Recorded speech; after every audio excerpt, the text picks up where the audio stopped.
have to think what's in season. So it's storing up for the winter. I think a lot of it's about the winter.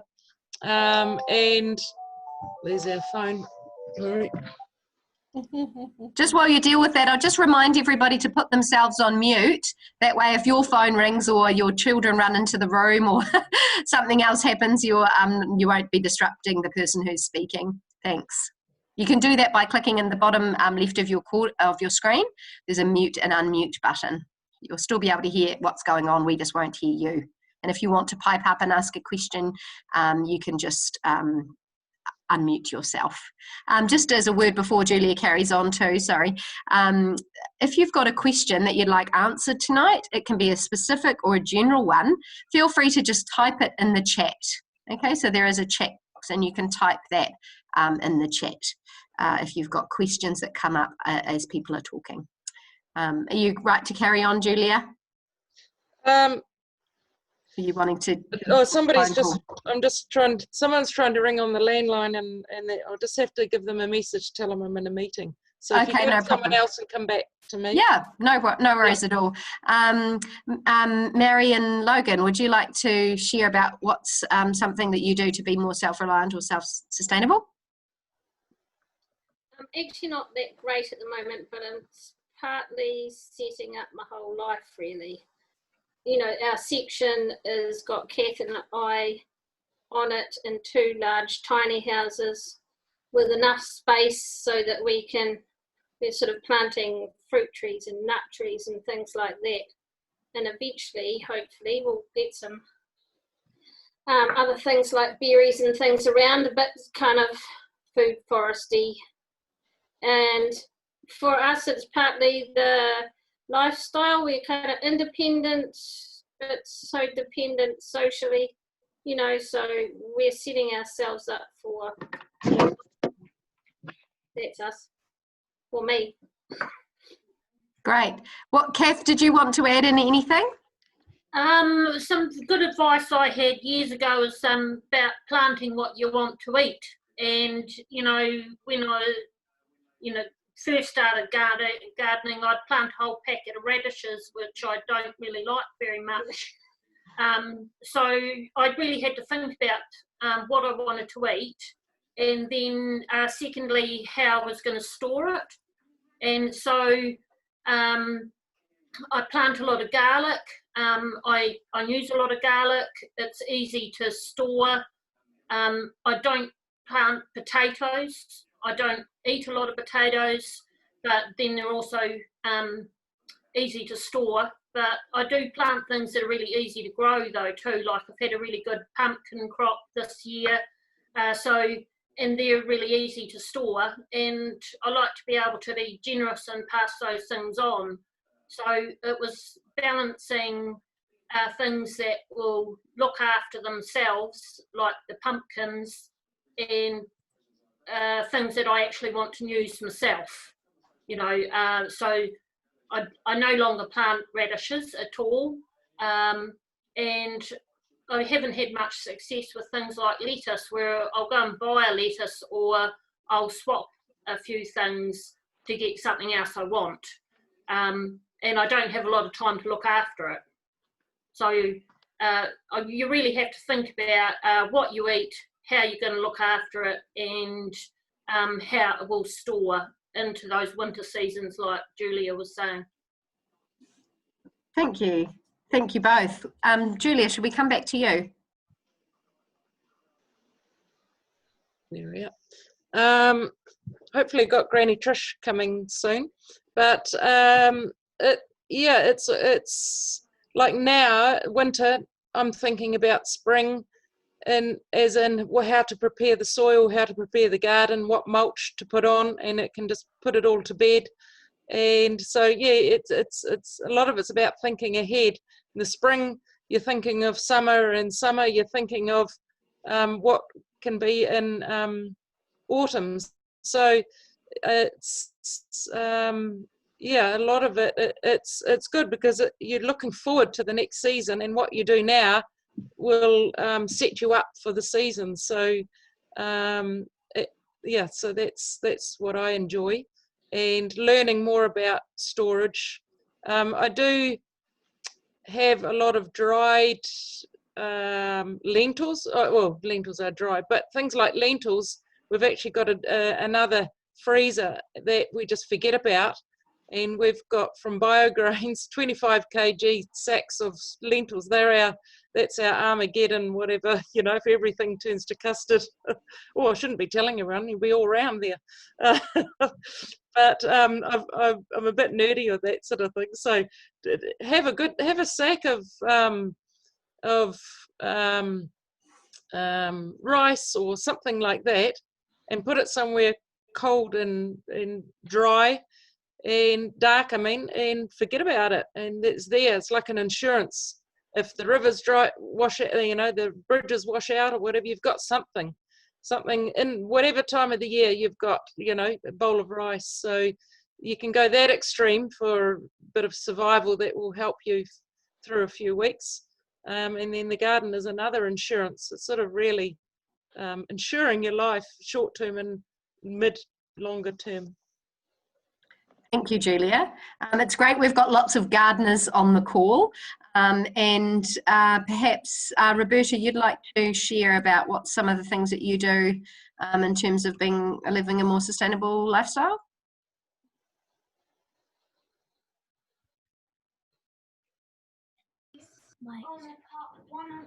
Yeah,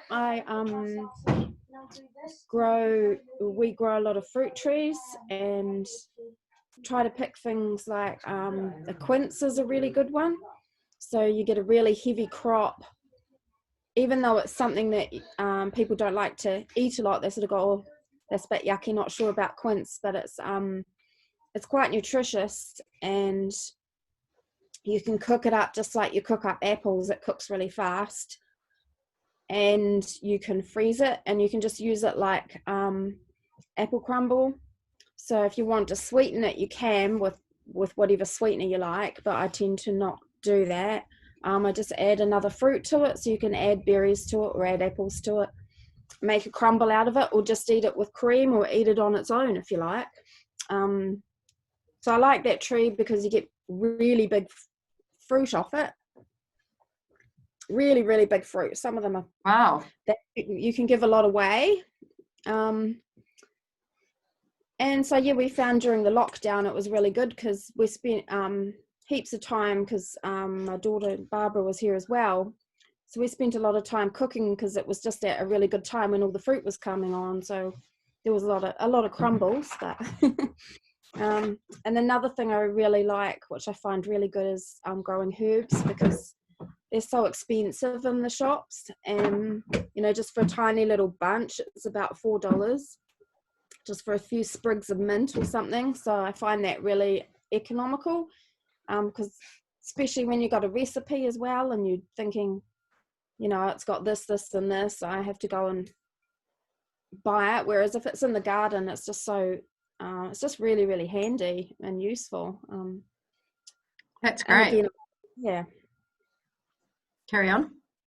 I like to grow those crops that keep well too, like garlic and onions, red onions, but I haven't had huge success with red onions, but we've just dug up another garden during the lockdown, so we're actually really only just started to really be more serious about the vegetable side of things, because I tend to plant,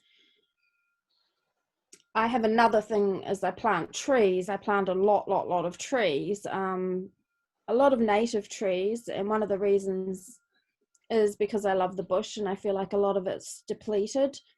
So I like to think as much as I can help is to provide somewhere for insects and animals and birds to enjoy as well, and to have food. And another thing too, with the climate heating up and everything, it's actually really good having the trees around the house, because I find it just helps keep things cool, and it stops the moisture depleting from your soil so quickly. And I intermingle eating foods and that around the trees too. So, you know, you can we've climbed cherry tomatoes and runner beans and stuff up trees and got food off them that way. So so we try to intermingle stuff. Great, thank you. Now you mentioned herbs, and Mari, do you want to share what you've done with some of your herbs? Yeah, I'm gradually building up one plot to be a herb garden, whereas they were basically in everywhere I could find a gap at first. I just put herbs in, but I use my dehydrator and I make tea out of it. Roberta gave me a pineapple sage last year that was a cutting of about sort of this big, and now it's sort of a 50 centimeter long trough, absolutely full with beautiful flowers. Makes a really nice tea. Apparently it's got all sorts of great properties for you, but most herbs do. I've got parsley, 3 kinds of rosemary, 3 kinds of thyme, a curry plant. I've got my own stevia, so I can sweeten things that way and try and be a good girl. And yeah, lots of drying, and then I chuck it in with everything. So I make a stock out of all my peelings, which most of you probably already know. And every time I make a stock, I go outside and I just gather a bunch like this and I cram it into my pot of every herb I can find that's got a decent length on it. I've got sage as well. This great big sage plant that had got to probably 750 around. So it was a big thing. I had to get Jeff to dig it out, and it didn't sulk or anything. It's round in the front garden now with the rest of the herbs, and it didn't die off. It didn't anything. It was just quite happy to be moved, and obviously it's in a good place getting lots of sun. So all my herbs I find pretty much, as long as I leave them alone and cut what I need, they're just happy to go on and do their own thing. I put in another basil. So yeah, I use it in pretty much every day. I get something out of the garden to go and use in something, whether it's a tea or a sweetener or stock or a roast. I always put it in with my roast. Doesn't matter what I'm roasting, I always chuck fresh herbs in there as well. And it's just nice, even just picking a piece and walking inside, everything just smells nicer. Great, thank you, Mari. Now we've got some other gardeners on the call. Is there anything else that you would like to talk about, Alistair and Marion Perkins? Not much, just very briefly. It's good to have 1 or 2 other people around to bounce ideas off when you're doing gardening, so that if all turns to custard, you can all blame each other, you see. So no, we've sort of built up some raised beds around here with help from a few other people, and just utilising any materials, old pallets particularly, line it, go and get some horse manure and sawdust from the race course. It's free, and you know, you can sort of try and use as much spare space as you can around your home productively. And we've slowly tried to replace trees around our place with fruiting trees when we've got a gap, so that we make our garden more productive as we've, you know, over time. And I think anyone can be encouraged to do something like that around their home. And you can get trees, like people think that you've got to have a big garden to have trees, but you don't really need a big garden, do you? Like you guys have a big garden, but Mara, you need to talk to the computer. The sound's breaking up. All right, sorry. I was just saying to Alistair that people have the perception with trees that they've got to have a big garden to get decent fruit trees in, but you don't actually need to. An ordinary sized garden, you can get quite a lot of fruit trees in. Oh, yeah, your turn. Okay, Marion. Well, I think anyone that's been to our garden will see that if there's a gap somewhere, there's something good to eat planted in it. Like I have leeks under my rose bush at the moment. And one of the things that I like to do is grow enough so we can preserve for the winters, and so we can do a variety of things. Probably what we do most of is tomatoes, because they're so useful in every meal. And you can make a basic tomato sauce, and then just by adding a bit of cloves or a bit of garlic or some parsley, you can convert that sauce into soup or spaghetti or whatever you feel like. Just put a few red peppers in it, you've got a good savoury. So we've got a bit, we have a selection of her products. Oh, there we go. Now we can see them. Great. These are all the things that you've preserved and bottled. Do a lockdown. In lockdown. Just a few, just a little sample to see that you can put them in any jar you want to, virtually, as long as it's got a lid you can screw on it with a seal. So, yeah. Do you want to just tell us what you've got in those jars, and Mari can maybe just point the camera that way? Well, that's apples that were grown here. They are the Monty Surprise apples. They've been tested in Switzerland and they've got a very good enzyme in them. That is pears. Now, we get these pears from a friend every year. We don't usually bottle them for ourselves, but we bottle them for other people. That's black currants grown here. What did you do with those? Black currants. Yeah. Stirred them up, put a bit of sugar with them, and tip them in the jar, put a bit of clear water on top, put the lid on, and sealed it up. And how would you use those? With our muesli in the morning, or under a crumble for a dessert at night. Oh, yeah. Well, you can put them in a pie, do what you like with them. Anywhere where you use fruit. They're very nice, and they're rich in vitamin C. And this one I bought in just to show you. This is a bottle that was given to me years ago, and I thought, too many black boy peaches. That jar will take up a few, so I put them in there. That is a nice big jar. Yes. Great. Yeah. And what's that one over the back? This one is that's just the tomato sauce. I can convert that. That's got a little bit of parsley in it, you can see. I looked for a jar of my savoury that's got the red peppers in it, because that looks really great in a jar. And you can just put that over pasta. As I said, you can put these in it and make it into a tomato soup, or do what you like. Yeah. So you wouldn't need to buy many canned tomatoes? I don't. No, that's great. Although James Wong says it's quite good to buy canned tomatoes if you haven't got your own. He says it's very good. Thank you, Marion and Alistair. And I think most people on the call are TimeBank members. And the great thing about being in the Time Bank is that you can access the skills of other people, and I can attest, I have been in that very kitchen and I have taken all my pears and my tomatoes round to Alistair and Marion's place, and they helped me bottle them, and we turned some of them into that really nice savoury sauce, the tomatoes and with peppers and things, and made this great sauce.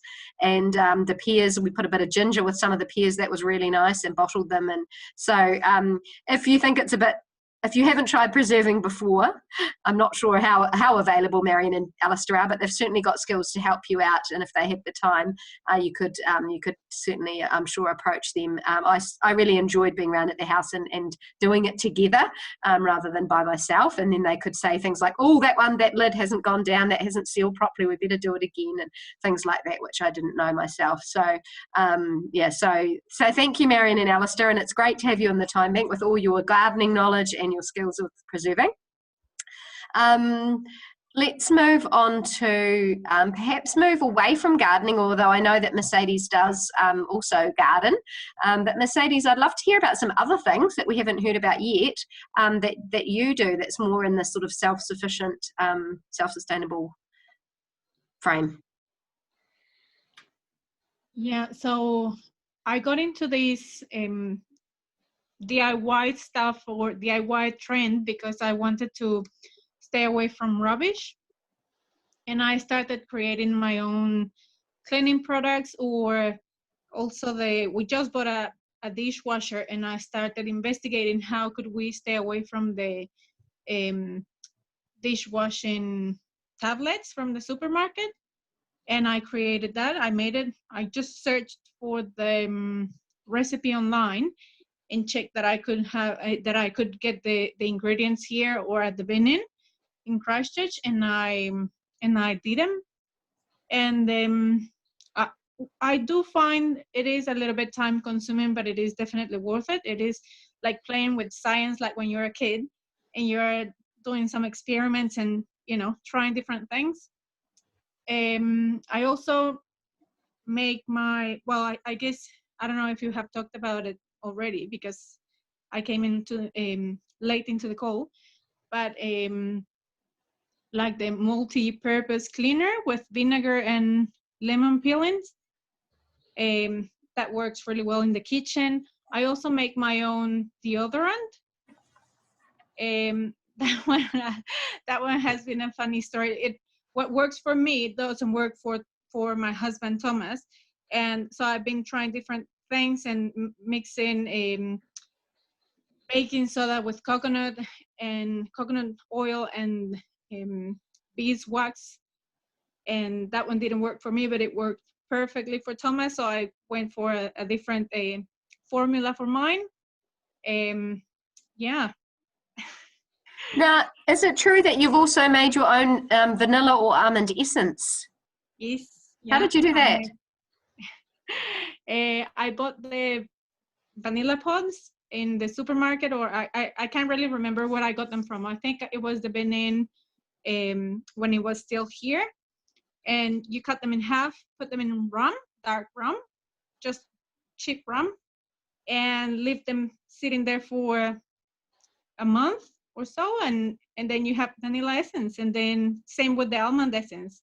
You just have to peel them and put them in vodka. Who knew? Great. That's excellent, Mercedes. Thank you. And we hadn't talked about cleaners. We've only talked about gardening and things that people were growing. So that was really interesting. Thank you. Cool.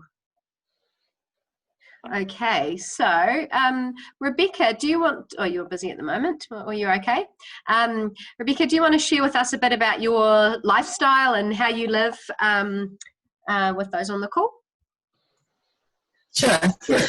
Well, obviously Marion and Alistair are mum and dad, so that's a lot of help. I can steal ideas and help and assistance from them.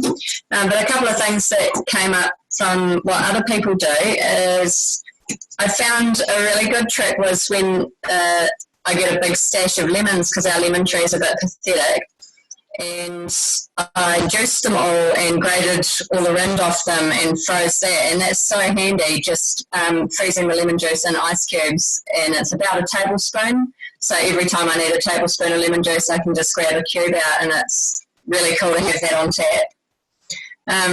I like doing... Sorry, I'm just, you're quite, it's quite loud but also a bit sketchy. I'm not sure if you're able to just take a step back from your microphone, or if that's just the sound. Is it better? I think it's... just the sound. Dodgy, yeah. I like doing, when I get around to it, I like doing meal planning, which is, I found a good way to avoid wasting. And Google's a handy tool for finding out how to use leftovers or how to use what you've got lying around in the garden or in the fridge or whatever, so that you maximise that.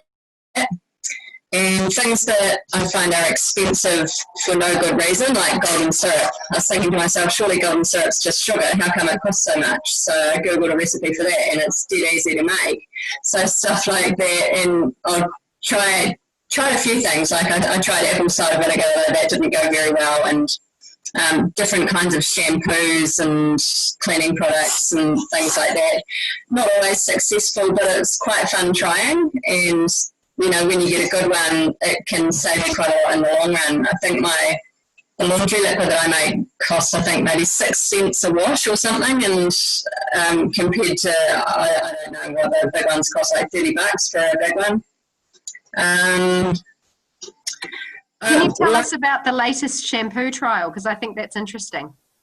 That was you grate an avocado pit and boil it with water, and it suggested mixing it with shampoo, but I had some of Dr. Bonner's Castile rose soap from Mum, actually, so I chucked that in instead.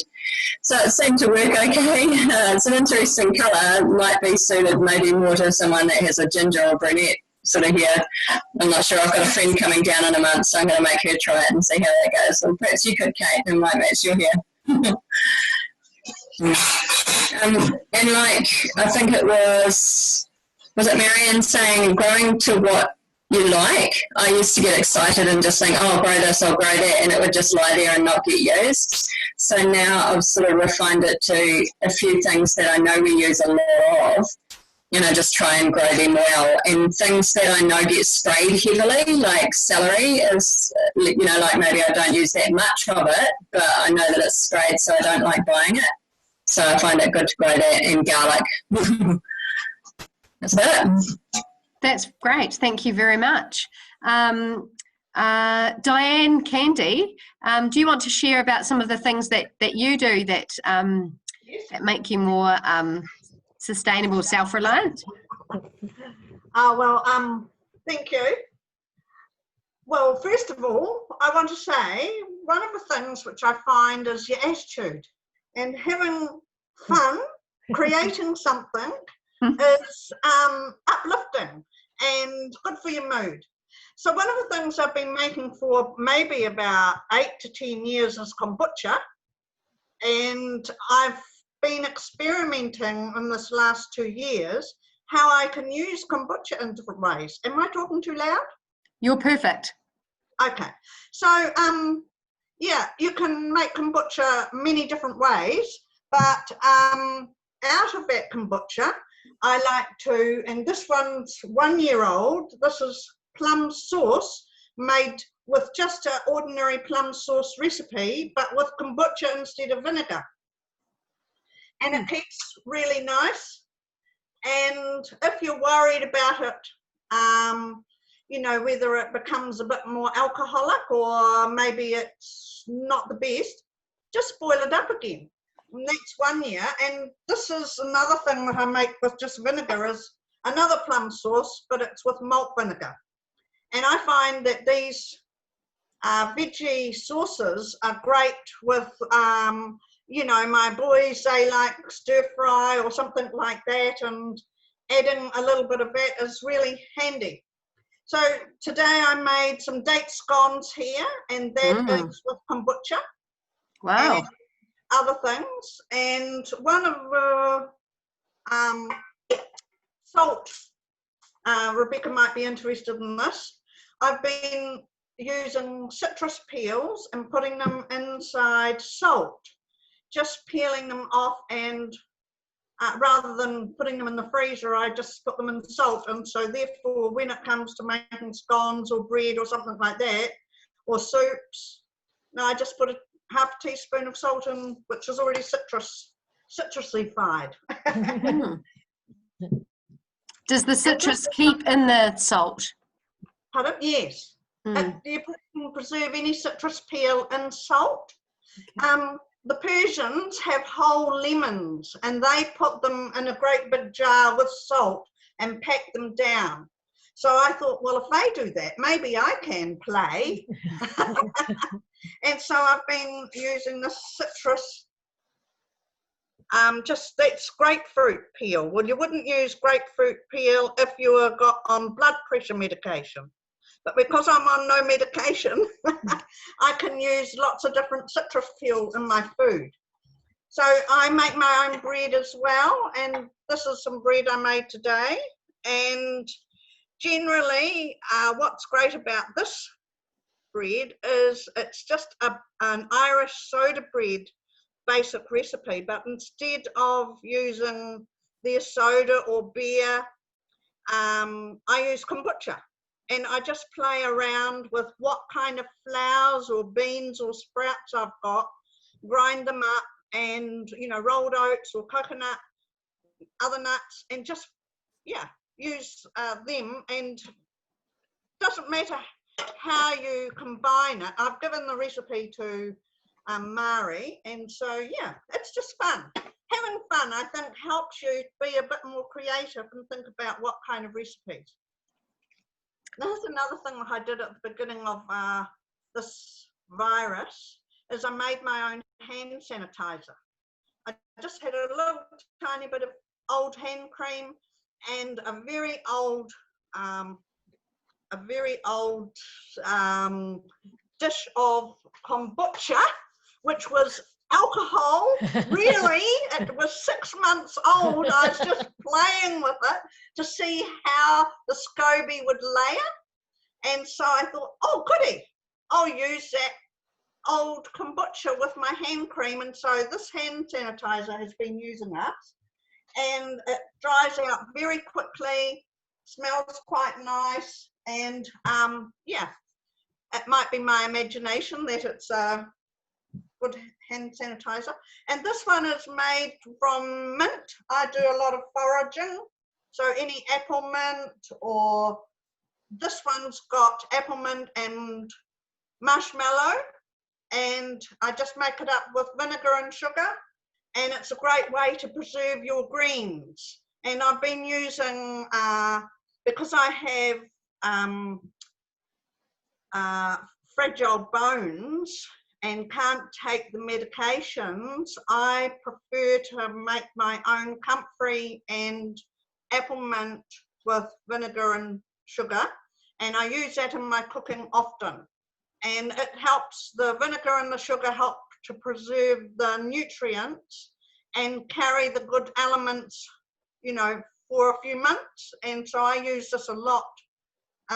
You know, in the autumn time, I'm making sure I put comfrey or marshmallow or borage leaves and make them into my own mint dressing type thing. Yeah. And the last you just throw that on cooked vegetables or something, Diane? Yes, yes. Or you can put it in like a mint dressing. You know, if you're making a salad, you can just put a couple of teaspoons or spoons in with your salad and mix it in. Very nice. And the last thing is, this I learned from the islands when I lived in the islands. This is my own toothpaste. I wet my toothbrush, and this is soft wood ash. And you can put this soft wood ash the next morning after the fire's gone, you know, died down. Put it on your wet toothbrush and the soft wood ash and brush your teeth. And it's a really great tooth cleaner. Anyway, it's all a matter of fun, isn't it? I enjoyed the lockdown anyway. Looks like many of you were very busy in the lockdown, preserving and cooking and making things. And Diane, what you can do with kombucha is quite outstanding. I don't know if anyone could do quite so many things with kombucha like you. That's wonderful. And some of us have been recipients of your delicious kombucha, so thank you. We've also run kombucha classes before where Diane's taught others how to make kombucha, and if anyone's interested in kombucha and doesn't have a SCOBY, I'm sure she's able to set you up. So that's Diane Candy. You can contact her on the Time Bank members site. Great. Now, let me see. Who else have we got? We've got Mary Smack there. I'm not sure if you're joining. I can't remember the list because there was so many of you who had volunteered to share things. Did you have something you wanted to share, Mary, or are you here as a listener? You're just on mute at the moment. I'm There we just go. here as a listener, but I'm really enjoying a lot of the tips and things I've got. So I'm going to try the citrus and the salt. And Diane, I want to know how you put the kombucha, how you make scones with kombucha. That sounds really interesting. So lots of things you've sparked interests. And I'm a bit like you people. I just love having something fresh in the garden to just go and get. So just eating something fresh. So just keep going with the chat. I'm enjoying it. Thanks. Thank you, Mary. Alistair, do you want to have to share with us about things that you're doing to be more sustainable? Too late. Everyone else has stolen my thunder. No. No, I mean, I feel really, really lucky to have known and gotten to know everybody that's talked so far, and I've learned a lot from them. And I suppose one of the things that I enjoy doing is spreading the different ideas that people have in the Time Bank. I do a lot of that. We grow our own veggie. I'm in the veggie group that we grow with Marion and Al, and they've been wonderful. I know Rebecca really well. She makes the citrus stuff for me. I suppose one of the things I want to say is that in the Time Bank, obviously, you don't have to make this stuff yourself. I know most of us are Time Bankers here, and most of us probably know this, but a lot of people think, oh, no, I can't do that because I have to make it myself. So other people can make it for you or do those things for you. As soon as I worked out that Marion and Al did the preserving, I've had 2 years worth of Black Boy Peaches preserved for me now.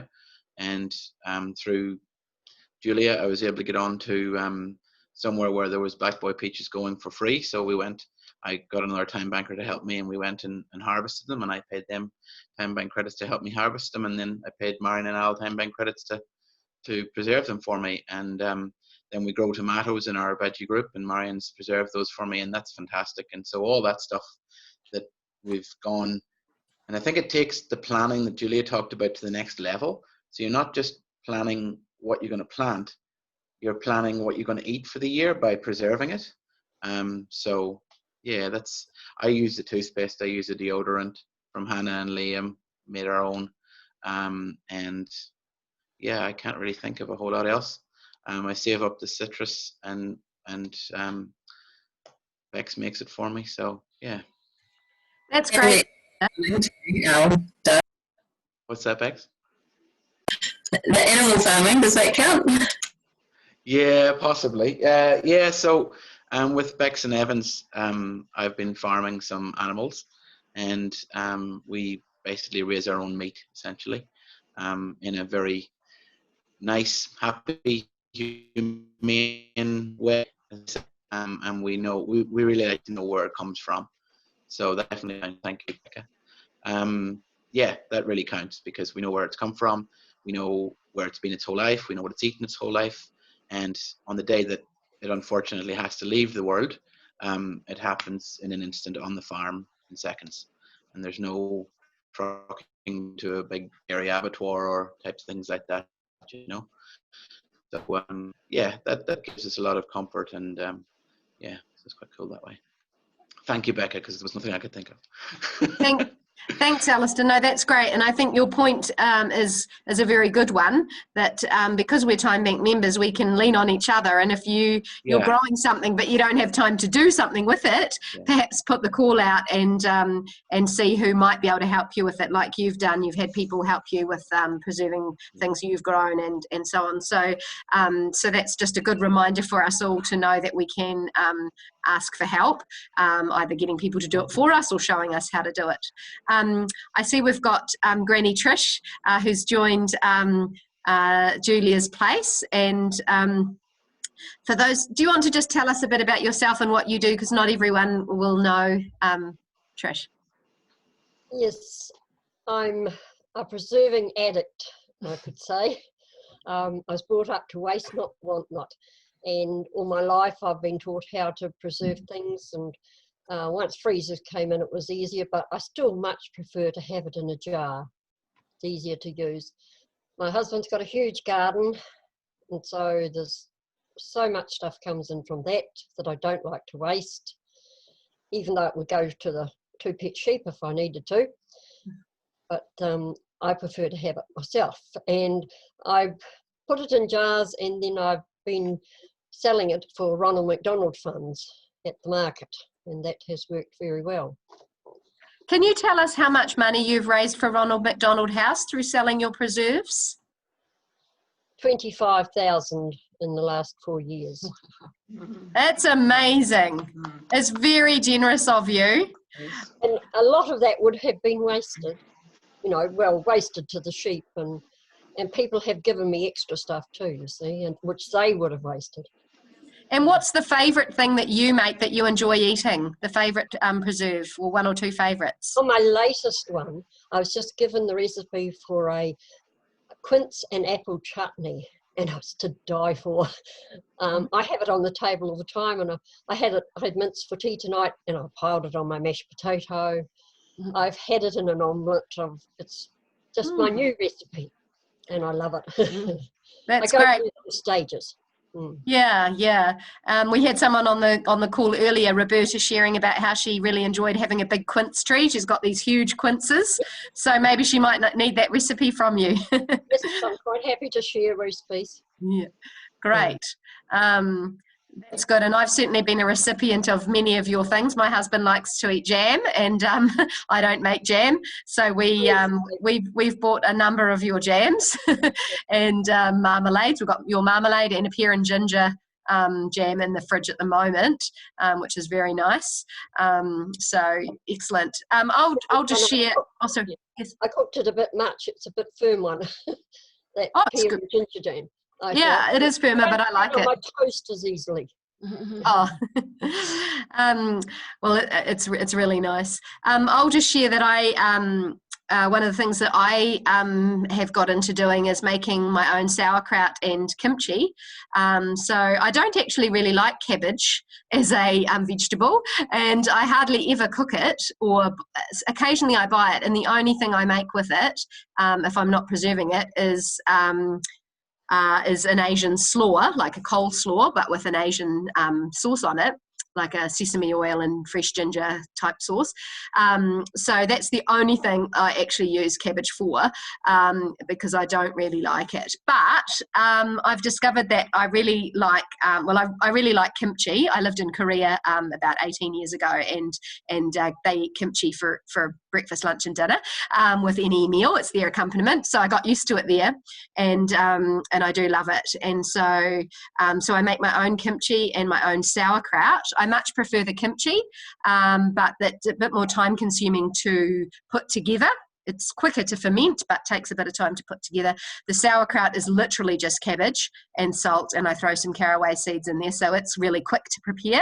Don't need to grate ginger and garlic and chop spring onions and all the other things like the kimchi. So sauerkraut's quick to prepare, but usually takes a bit longer. And with my last batch, I wasn't patient enough, and I took it out while the cabbage was still a wee bit crunchy because I was getting impatient. But it can take a few weeks to ferment and get ready. So I really love doing that, and the good thing about that is that when I'm busy and don't have time to cook a meal or need something for lunch, I can just grab a couple of eggs from our chickens and poach them, and then have a big pile of kimchi on the side. If I've got leftover rice, I'll have that, or maybe some rye bread that I make, and get that out from the freezer and have that. And it's my super quick and easy, quite nutritious lunch or dinner. It's like my go-to is eggs and kimchi. So yeah, that's one thing I do. We've got 15 minutes left on the call. I think I've talked to all the people that said they had something to share tonight. Is there anyone if there's anyone who's got questions, they can put them in the chat. We've got one there. Trish, what jams do you make? I've just counted up. I've got 34 different ones, jams and jellies. I've had a clean, sort out today so that could fit things back in my cupboards because I had them all up the passageway. And I've got 180 jars of jam and jellies and 354 jars of pickles and chutneys. So that is a lot of pickles and chutneys. You're going to have to go back to the farmer's market, Trish. That's not counting the preserved pickled onions, beetroot and tomatoes, and tomato and onion, and tomato soup, and vegetable savoury that I've bottled. Wow, fantastic. So if you name it, I've probably made it. And even if you can't name it, I've probably made it. Yeah, that's a great answer, thank you. Alistair's saying, how do we get your recipes? Well, yes, I'm quite willing to give recipes out. You'd have to ring me up, would be probably the best. I usually take my recipe book when I go to the market, and a lot of people have photoed it on their phone. Great. I'm quite happy to give out recipes because I think when you've got something that is good and tasty and beneficial to people, you should share it. It's great. It sounds like a good time bank philosophy. We'd love to have you in the time bank, Trish. Get Julia to tell you all about it. So that's wonderful, and wonderful that you make so many different things. And I guess you must experiment a bit as well, like other people have talked about, being creative and just having fun. Yeah.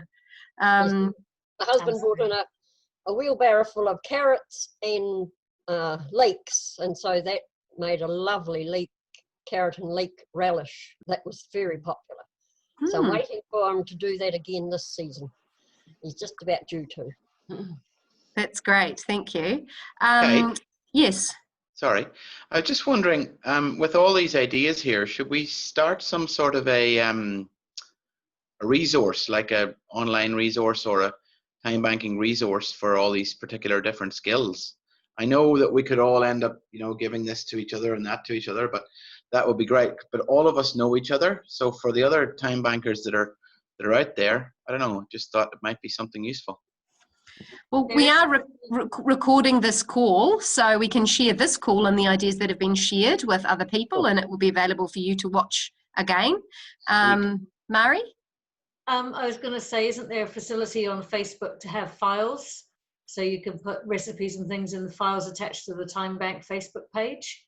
Other groups I'm in have got files for all sorts of things. So there's I'm not sure. We could check. We've got a page, not a group. So I'll just check if we can do that on a page.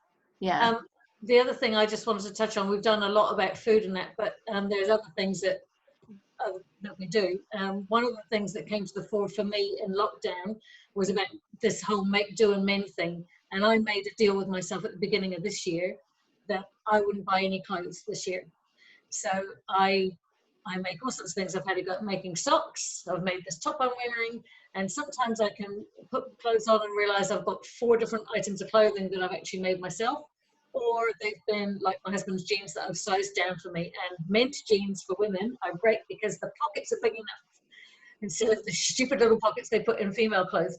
But I've turned jeans into shirts. I've turned felt and garden wire into poppies for on our fence, all sorts of things. So making do it. And I saw that went past all of us who are already thinking like that to everyone else during lockdown. Everyone couldn't go and buy stuff.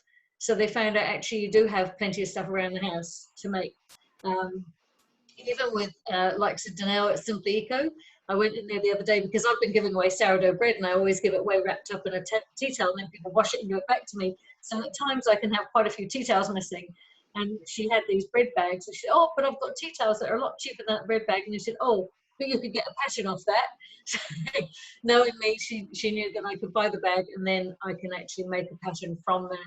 With other stuff I've got, you can turn pillowcases into bread bags and you can turn tea towels into other things. So making do with what you've already got as a lifestyle, and it slowed things right down. I mean, lockdown slowed down anyway, but then doing all that kind of stuff yourself, you kind of think about what you've got around the place and take that time stress out of it. And I think a lot of this sustainability and planning for the future and all the rest of it does take that stress of I've got to do stuff now, I've got to get things in a hurry, I've got to get things in a convenient way, thinking about it more long term and taking that time stress out of it. And again, with being in Time Bank, that we can share those skills and that time with each other. So if I'm making something for me, I can make something for somebody else as well. And it's not using that much more of my time, and it's slow and it's stress releasing, it's therapeutic. There's all sorts of things come into making things for yourself from at home. So it goes beyond food, I suppose, is the short version of what I'm saying. That's great, Mari. Thank you for that. I think that's a really important aspect of homesteading and being more self-reliant is using what you've got at home and not going out there and buying things all the time. And I am someone who does not get any pleasure from sewing or knitting. In fact, that would be extremely stress-inducing. So I'm very grateful that we have Mari and other sewers in the Time Bank. And I would like to confess that even Mari has even made knickers for me. So she's amazing. She can make anything, and she turned some old leggings that I never, some new leggings actually that I just never wore, into underwear and other things. So she's quite creative and very practical. So don't be shy, Time Bankers, if you want if you need things fixed or made. Mari's your go-to when it comes to creative solutions and sewing. And I know others on the call have also are also good sewers, and others in the Time Bank. Mary had a question in the chat about golden syrup and how she makes it, and Rebecca's posted the recipe in the chat, so you can, if you're also interested, you could look at the chat to get the recipe for golden syrup. And we've got Cherie's wondering when you're next going to be at the farmers market, Trish. Well, I had told my husband that I wasn't going to do it again this next year, and he breathed a sigh of relief because he is sick of the smell of pickles in the kitchen. But because of lockdown, I used up all the stuff in the freezer and so much from his garden that I've got more stuff than ever before. So I think I'll have to go to farmers market again. I am selling it just at home. Anybody can ring me and get some. But I don't know how I'm going to break it to him that I want to go to farmers market again. One more season. Does it start again in September? Is that? It's usually the end of September. Yeah, end of September. So there we go, Sheree. You can be looking out for that. You give your number? Yes, yes. So, my telephone number I'm quite happy to give. My home phone. That's great. If you tell me what that is, I'll just pop it in the chat. The 0330888105. Great. So if anybody wants to order some jams or preserves or have a chat with Trish, 30888105. That's right. Great. So that's just in the chat. So Sheree might get in touch with you. I go to Tynwald quite a lot. You live in Tynwald, don't you, Trish? Yes. Yeah, so I'm going over to Tynwald pretty much several times a week. So if anyone needs something from there you've ordered, I can go and get it and bring it back. Yes. Thanks, Mary. Great. Did any of our other panelists want to bring up anything else they do? Is there anyone that's quite handy in terms of, making things themselves or coming up with sort of practical solutions in terms of carpentry or anything like that? No? My husband. Oh, a couple of husbands? Because that's part of homesteading as well, and using what you've got at home as well, isn't it? And turning things into other things. And actually, I might just throw out there that we did some renovations last year, and we've had in our garage some windows and also a door that quite a few windows, nice windows that open out and fold out and things. That we've took out because we've got double glazed windows and we changed the way our house is. But anyway, we were hoping to do something with them, like make some sort of glass house type thing. But the reality is we will never, ever make anything with those things. So we're willing to give them away now. So if anyone's after glass windows or doors, let me know. Otherwise they're going on the free page on Facebook soon. But crafty, practical husbands may find a purpose for them. Let me know. My husband is not one such husband.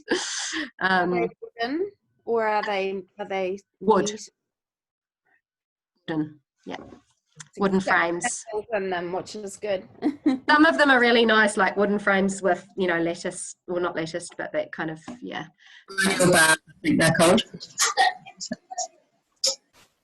So, yeah, anyone got anything else they want to mention before we round up at 8 o'clock? Or any further questions?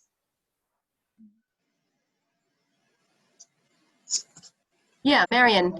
Yep, our great daughter got us a beehive for our garden, and it did increase the productivity so much, because when it comes to springtime, the commercial bee farmers have got their hives out in the country, and we weren't seeing any bees around our section until November. Oh. So we put that little beehive in our garden, and they love it, and we love it. So there's something that's very handy to know. Great. Do you have someone that manages your beehive? Yes. It's all arranged through Rebecca. She looks after all that. We just have to watch where we garden around the beehive. Thank you. And the other Marion, were you going to share with us something? You're just on mute at the moment. Unmute. Hello. I fixed my shoes for the first time. Wow. Yeah. How'd you do that? YouTube is just fantastic. So it was like a padded insert from a bra, because it's the back of the heel that's sort of worn out. Yep. And some denim from the jeans, super glue, and then stitched. But there's an amazing amount you can like Google, YouTube, how to fix things.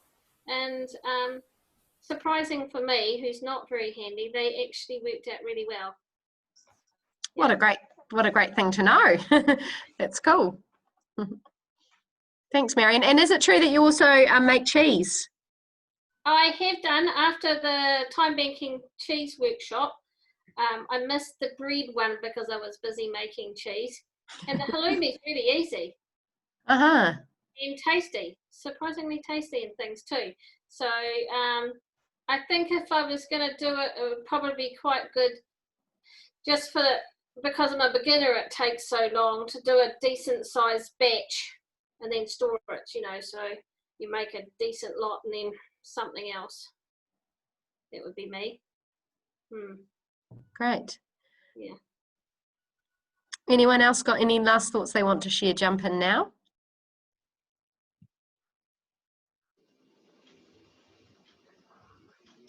Okay, well, thank you all very much. All of our panelists have offered something interesting tonight, so thank you all for what you've shared, and also for those who've tuned in to listen and learn. It's really nice to see you again, and to hopefully you've gotten lots of ideas, and take down some names, people you might want to contact about quinces or recipes or how to make things. And yeah, it's great.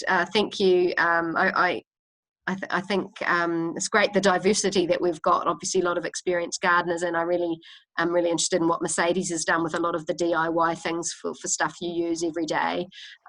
It's great to hear people are giving things a go and trying different things. So, and sharing with each other the successes.